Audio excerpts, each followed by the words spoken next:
میں نے ایک دن انٹرنیٹ پر بلو برڈ کے بارے میں پڑھا کہ بلو برڈ ایک ایسا پرندہ ہے جسے سب لوگ اس دنیا کا خوش ترین پرندہ مانتے ہیں.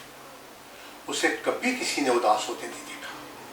تو میں بڑا حیران ہوا. میرے دل میں آئی کہ یا الہی مجھے کبھی یہ ملے, کبھی میرے پاس آئے تو میں اس سے پوچھوں کہ تمہاری خوشی کا راز کیا ہے. اور پھر ایک دن وہ چھوٹی سی چڑیا میرے دل میں آ گئی, جیسے وہ خواب میں آ جاتا ہے یا خیال میں یا کسی کی سوچ میں.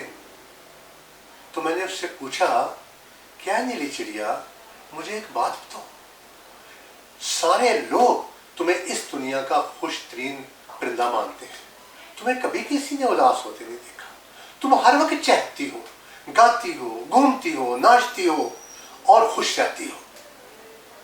یہ مجھے بتاؤ کہ تمہاری خوشی کا راز کیا ہے. کیا تمہاری زندگی ویسی ہی ہے جیسی ہمیں نظر آتی ہے؟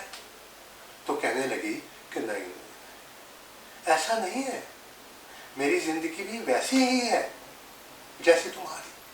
اچھا تو پھر بتاؤ ہمیں کچھ اس کے بارے میں. تو کہنے لگی کہ دیکھو, ہمیں دکھ دو وقت ہوتا ہے. ایک وہ وقت جب تمہیں کوئی دکھ دیتا ہے, اور دوسرا اس وقت جب تم اس دکھ کو یاد کرتے ہو. جب تک یاد نہیں کرتے وہ دکھ نہیں آتا. تو میں اس سے بڑی پریشان تھی, بڑی عاجز تھی, دیر رات روتی تھی, سوچتی تھی کہ یا الہی اتنی دکھوں کی زندگی, اتنی تکلیفوں کی زندگی تو نے مجھے دی ہے.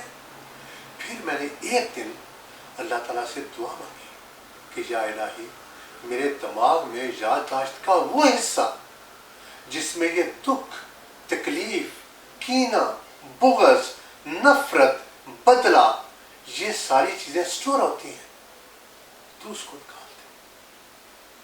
اور اس نے میری دعا مان لی. اب میرے دماغ میں کی یادداشت میں وہ حصہ ہی نہیں ہے.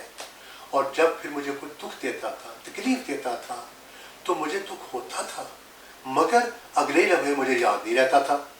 اور جب وہ دوبارہ میرے سامنے آتا تھا تو میں نہیں پہچانتی تھی اس کو. میں اسے ایسے پیار سے ملتی تھی جیسے کوئی پہلی دفعہ کسی سے ملے, ایسے مسکرا کر جیسے کوئی اجنبی سے ملے. تو آہستہ آہستہ لوگ مجھے بھی پیار کرنا شروع ہو گئے. اب مجھ سے کوئی نفرت نہیں کرتا, کوئی بدلہ نہیں لینا چاہتا, کیونکہ میرے دل میں تو نفرت ہے ہی نہیں. تو اب سب لوگ مجھے پیار کرتے ہیں, اور مجھے تو یاد ہی نہیں کہ میں پچھلی دفعہ کب غمگین ہوئی تھی. مجھے بالکل بھی یاد نہیں, بالکل بھی.